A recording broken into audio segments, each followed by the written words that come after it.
আসসালামু আলাইকুম রহমতুল্লাহ। আজকে আমরা শিখব হরফের রূপ। হরফের রূপ হচ্ছে তিনটা: শুরু, মাঝ এবং শেষ। শুরু এবং মাঝে হচ্ছে হরফের শুধু অপূর্ণ অংশটুকু, মানে শুরুর অংশটুকু থাকে, আর শেষের অংশ হচ্ছে হরফের পুরো অংশটুকু থাকে। তো এখানে তিনটা অংশই দেওয়া আছে। আমরা দেখি, এই বা, বা এটা শুরুর অংশ, বা এটা মাঝের অংশ।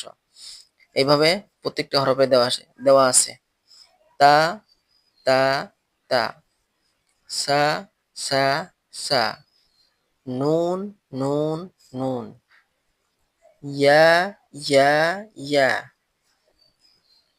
আরেকটু দিকে লক্ষ্য করি: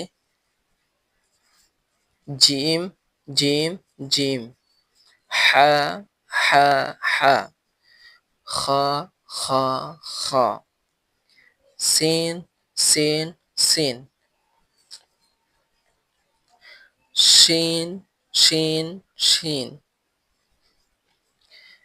সদ, সদ, সদ। এটা হচ্ছে শেষের অংশ, এটা শুরুর অংশ, এটা মাঝের অংশ।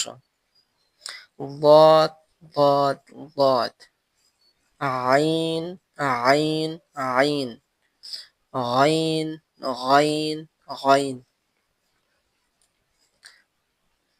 ফা, ফা, ফা; কফ, কফ, কফ; কাফ, কাফ, কাফ; লাম, লাম, লাম; মিম, মিম, মিম।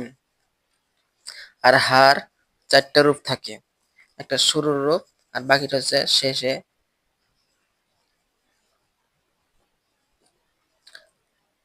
হার চারটি রূপ আছে: একটা হচ্ছে একাকী, আর একটা হচ্ছে শেষে লাগিয়ে হবে।